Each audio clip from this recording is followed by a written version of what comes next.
budaya dan salam kebajikan bagi kita semua. Puji syukur kepada Tuhan Yang Maha Esa karena telah memberikan kami hikmat sehingga dapat menjalankan si penyisihan debat kali ini. Kami berterima kasih kepada para dewan juri karena telah memberikan kami kesempatan. Saya Guneci Divya Wibisono sebagai pembicara satu perwakilan SMA Negeri 1 Ganjar Halang bersama partner saya Muhammad Rizky Arfian Zahraini Putra sebagai pembicara 2 dan Muhammad Syafi Izzat sebagai pembicara 3. Kami sangat siap untuk menjalankan babak penyisihan kali ini. Di sini kami bertiga memutuskan sebagai tim oposisi dalam mosi Dewan ini mendukung tes literasi politik bagi rakyat yang akan memilih dalam pemilu. Literasi politik merupakan suatu kemampuan fundamental yang harus dimiliki setiap individu untuk menghadapi kompleksitas fenomena politik, terutama di tengah ledakan informasi atau information burst pada era revolusi industri 4.0 dan society 5.0. Namun, tes literasi politik ini sangat tidak efektif jika literasi di Indonesia masih sangat di bawah rata-rata yang akan menimbulkan diskriminasi satu sama lain. Kami sangat tidak setuju terhadap penerapan tes literasi politik dikarenakan hal yang sebenarnya harus dilakukan adalah memberikan pemahaman bagi masyarakat, bukan malah memberikan tes literasi politik dengan kaum literasi di bawah rata-rata. Tes literasi tidak dapat dijalankan ketika pemahaman masyarakat tidak merata, dikarenakan hal yang akan terjadi sesungguhnya adalah diskriminasi dan pelanggaran hak asasi manusia.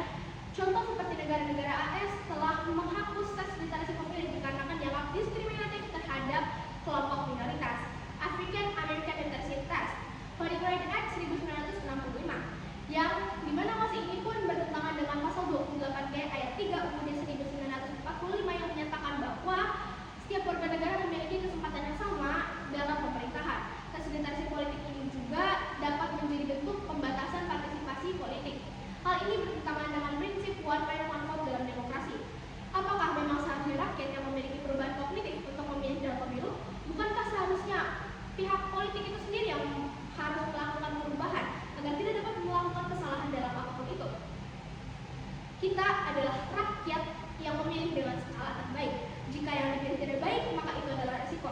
Dan jika yang terpilih memiliki sikap yang tidak sesuai dengan awalnya, maka kesalahan itu terdapat pada politik itu langsung. Selanjutnya akan dilanjutkan oleh partner saya, pembicara kedua, saya persilakan. Baik, terima kasih Wina. Dewan juri yang terhormat, izinkan saya berpendapat mengenai mosi Dewan ini mendukung penerapan tes literasi politik bagi rakyat yang akan memilih dalam pemilu. Kami kontra terhadap mosi tersebut dengan beberapa poin yang sudah kami ringkas. Yang pertama yaitu penerapan tes literasi politik dapat membatasi hak pilih rakyat karena memilih adalah hak konstitusional yang tidak bisa dibatasi oleh beberapa syarat baru seperti tes. Hal ini dapat menimbulkan diskriminasi terhadap kelompok tertentu yang mungkin kurang berpendidikan atau akses informasi yang terbatas. Mosi ini juga bertentangan dengan UU Nomor 39 Tahun 1999 tentang hak asasi manusia, juga secara eksplisit mengatur hak memilih ini dalam pasal 43 ayat 1. Kedudukan hak pilih sebagai hak konstitusional sebagai hak konstitusional ini diperkuat oleh penafsiran Mahkamah Konstitusi yang menganggapnya sebagai hak warga negara untuk mendapatkan kesempatan yang sama dalam mencalonkan diri dan memilih. Kedua, penerapan tes literasi politik berisiko memperumit proses pemilu dan menambah beban administratif yang mahal dan rumit, sehingga dapat menghambat partisipasi politik yang seharusnya seluas-luasnya. Kalimat menambah beban administratif yang mahal juga berpotensi pada ekonomi Indonesia yang mungkin saja makin surut atau tidak ada peningkatan. Bisa kita lihat negara tetangga yaitu Singapura memiliki stabilitas literasi dan ekonomi. Pada data yang pertama yaitu tingkat literasi penduduk Asia Tenggara, Singapura menduduki peringkat kedua, dan pada tingkat ekonomi penduduk Asia Tenggara, Singapura menduduki peringkat pertama dengan pertumbuhan 2,7% pada kuartal 1 2024, dan angka ini lumayan tinggi dari kuartal 4 2023 sebesar 2,2%. Kedua data tersebut memiliki kesinambungan dengan mosi ini karena Singapura adalah negara republik dengan sistem demokrasi parlementer. Meskipun sering dianggap sebagai negara dengan aturan yang ketat, stabilitas politik di Singapura menjadi faktor utama kestabilitas atau keberhasilan ekonomi dan literasinya. Maka seharusnya bukan masyarakat yang dites, tetapi literasi yang ditingkatkan dengan sosialisasi atau webinar kecil mengenai politik di Indonesia. Kita juga mengetahui bahwa Indonesia adalah negara yang bukan demokrasi parlementer tetapi demokrasi Pancasila yang seharusnya menganut sila-sila yang tertera. Sila kelima yaitu keadilan sosial bagi seluruh rakyat Indonesia. Seharusnya penerapan tes literasi politik Indonesia itu menganut pada sila, tetapi kita bisa lihat apakah penerapan tes literasi politik ini dapat menimbulkan diskriminasi. Bisa kita lihat juga mosi ini bertentangan dengan UU nomor 7 tahun 2017 mengenai pemilihan umum pasal 198 ayat 1, di mana kita bisa melihat bahwa ini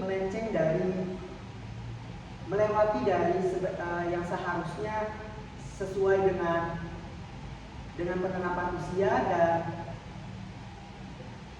dan status pernikahan, tetapi malah melewati batas yaitu dengan penerapan pesan politik. Segitu saja, kami lanjut dengan pembicara ketiga, saya persilakan. Baik, terima kasih Saudara Andi. Dewan Juri yang terhormat, izinkan saya untuk memberikan penekanan tambahan terkait dengan mosi Dewan ini mendukung penerapan tes literasi politik bagi rakyat yang akan memilih dalam pemilu. Sangat disayangkan sekali bahwa mosi ini tidak melihat fakta di lapangan terkait dengan tes literasi politik di negara lain. Dari apa yang sudah disampaikan oleh Saudari Twina mengenai Amerika Serikat. Amerika Serikat merupakan salah satu negara yang pernah menjalani tes literasi politik pada era Jim Crow pada abad ke-19, di mana memiliki beberapa dampak buruk di antaranya. Yang pertama adalah pendaftaran pemilih Afrika Amerika di daerah Louisiana yang sebelumnya mencapai 90% pada tahun 1896 turun drastis menjadi 1% pada 8 tahun kemudian akibat penerapan tes literasi politik. Lalu yang kedua adalah mekanisme diskriminatif yang sebelumnya tidak pernah ada, tetapi setelah itu dengan adanya tes literasi politik menimbulkan pertanyaan membingungkan atau tidak masuk akal penilaian subjektif oleh petugas grandfather clause untuk membebaskan para pemilih. Terakhir atau yang ketiga yaitu tes literasi politik memiliki tujuan terselubung, yaitu mengurangi atau menghilangkan hak memilih bagi para kelompok minoritas seperti Afrika Amerika, imigran ataupun rakyat miskin yang ada di Amerika Serikat. Tes literasi politik ini dapat disalahgunakan sebagai alat untuk mendiskualifikasi kelompok tertentu yang pastinya tidak sejalan dengan pemerintahan yang sedang berkuasa. Tentu ini melanggar prinsip demokrasi dan kedaulatan rakyat. Demokrasi itu menjamin inklusivitas, bukan elisitasi. Fokus utama yang dapat kita lakukan adalah meningkatkan akses informasi secara akurat dan literasi digital yang terbuka bagi seluruh lapisan masyarakat agar pemilih dapat memilah informasi dengan baik, bukan membatasi hak pilih melalui tes formal yang dapat menimbulkan ketidakadilan dan keluar dari zona yaitu zona demokrasi Pancasila. Maka dari itu kami memutuskan untuk menjadi tim oposisi dikarenakan banyaknya data yang beredar terkait dengan dampak buruk dari tes literasi politik. Dari beberapa pernyataan tersebut bisa kita simpulkan sangat disayangkan bahwa jika Indonesia menerapkan sistem tes literasi politik tetapi literasi di Indonesia sendiri itu masih rendah, dan dalam pengupayaan peningkatan literasi hal ini dapat dilakukan akan menimbulkan diskriminasi bagi beberapa kelompok.